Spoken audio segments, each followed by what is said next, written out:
Fifth Hour Radio Show. So, Beezie, can you give our listeners a little insight on how you first started getting into horse riding? Was it more or less a family tradition? It was. My parents had horses when I was born, and so I grew up going to the stable, and my mom and my dad both rode, and then when I was 3 or 4 years old, I had lessons. You know, I know it's nearly impossible to remember being so young, but did you ever have a fear of riding horses? And I only say that because my daughter is 3 years old, and she's scared to death to get on one, even the ones you put the quarters in, right? Do you think he was ever scared, or was it just a natural pairing? I think it was just natural. You know, I grew up with them hanging around the horses so long, and I think it was just like if you had a dog when you were little, you're so comfortable around them that you're not scared. Once you started riding, when you first started, how long did it take you to realize that this was something you wanted to compete at? I think I always knew I wanted to compete, but to do it professionally, I'd say really I went to 2 years of college and then had to decide on a major, and at the same time I got offered a job as a working student with a really top professional in the sport, and that was kind of my real split there. I had to make a decision, and it was pretty easy to make a decision to go with the horses. You know, as far as your first competition is concerned, how did you do? I mean, were you nervous, or do nerves still play a part in competition for you? I'm sure I was nervous in my first one. I can't say I remember it. I was probably 5 or 6 years old, my first competition. But I would say, you know, that I don't have a real high level of nerves, but if I said I had no nerves, I would probably be lying. But usually once I get on the horse and start, you know, the warm-up and everything like that, the nerves really go away.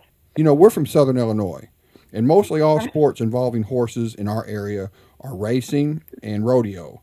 So this might be a silly question for you. I don't know. How does a horse and rider get paired up? Are you mainly with the one horse for long periods of time, like years? Not answering that question, but I actually grew up in Milwaukee. Was there a lot of equestrian events in Milwaukee? No, there weren't. That's why I don't live there anymore. Kind of had to move where the money was, right? Exactly. But the pairing up, that, you know, that's part of, you know, what myself and my husband John do to be successful. Part of it is finding the horses and finding the resources, you know, to get the horses, and then when you do have the resources, you have to pick the right ones. And for sure we all make mistakes, but hopefully we make less mistakes than most of the others. And we start with young horses generally, you know, no younger than 4, but some of our best horses, like Authentic, who won 2 Olympic gold medals for me, we got him when he was 6 years old. And it's a little bit of luck that the horse turns out to be what you think, but you know, we work with them a lot longer than in racing. You know, when they're racing, they're done at 3 generally, but for instance, Authentic was the horse I was just speaking of, and we got him when he was 6, and he competed in his first Olympic Games at 9, which was very young for a horse to do that, and then competed again when he was 13. His career was a little short. He finished when he was 14 years old, and because of an injury, but we hope that they go till 16 or 17. Well, that's pretty old. Now, what's the general age for a horse as far as competing? Is 16 or 17 kind of up there? Is that kind of out of the ordinary? Yeah, that's a little old. I'd say 12, 13 is when they're really peaking, and they can stay at that level till 16 or 17 if you're lucky. Yeah. So what's a better feeling? And this might be a question that's going to be hard for you to answer, and you probably won't answer it. What's a better feeling for you, winning a gold medal or winning a world championship? It's funny, you know, the Olympics in the public eye means a lot more, but in a way the world championship is maybe more competitive. But the Olympic medal you win with your own horse, though, I'd have to say the Olympic It's just getting that gold medal, the Olympic gold medal, right? I mean, that's something to be very proud of. I mean, winning the world championship is too. Yeah, like I said, that is a hard question, and I knew I was going to put you on the spot there. So. Yeah, like the world championships for us is a little different because it comes every 4 years, like the Olympic Games. So it's a real big deal for us too. Okay. Now I know you're kind of out of commission at the moment. You had a little fall a few weeks ago, and first of all, I want to wish you a speedy recovery on your injury. But what happened there, and how long are you expected to be out? Well, I was competing with a young horse who's actually a very special horse, we think, and hoping to aim him towards the Olympic Games in Rio. But we were stretching him a little bit in a competition that was a bit of a step up for him, and he made, maybe I didn't do it just perfect, and he got a little confused. He made a little mistake, and we had a fall, but it's nothing that doesn't, we don't fall that often, but it does happen in our sport. Murphy's Law, right? Yeah, exactly. So, it's luckily a collarbone is not a huge deal. So once it heals, I should be up and going, and we're hoping maybe start riding in 5 or 6 weeks and competing again in eight weeks at least. Being someone that loves riding so much, it's got to be tough sitting things out. Do you still get to ride recreationally while you're healing, or is riding at all, totally out of the picture for you?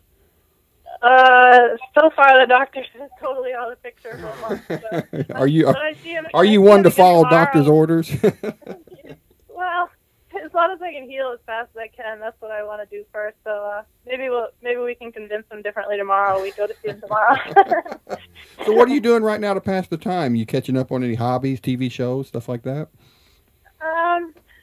Yeah, TV shows a little bit, but actually there's other things I can do.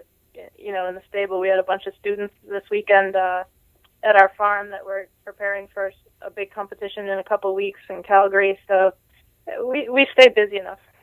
So do you think you'll make this year's World Equestrian Games?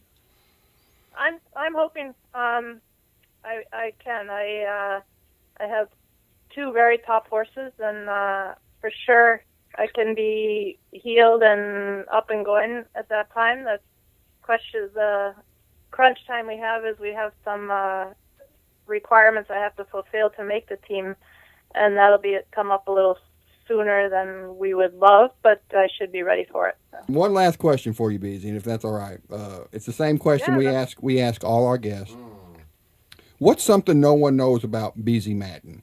I know, do you like to break dance? Do you like to skydive? Do you have a favorite dish that you cook up that you consider your specialty? Just a little something no one knows about. I can make a mean spaghetti sauce. There you go. It seems like everybody picks the favorite dish part. Yeah.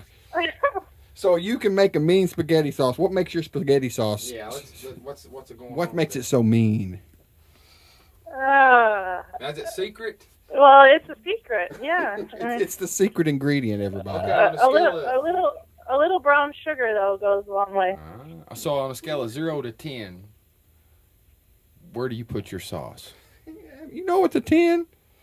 My husband's here is saying it's a 10. He has to say that, right? I tell my wife the same thing, but it's true. But all her coworkers tell her that I'm lying to her. So, But it's true. It's true. Well, Beezie, I want to thank you for taking time out of your day and joining us on the show. It's been a real pleasure talking to you. And like I said earlier, we wish you a speedy recovery and good luck at the World Equestrian Games if you make it there. Thank you very much. My pleasure.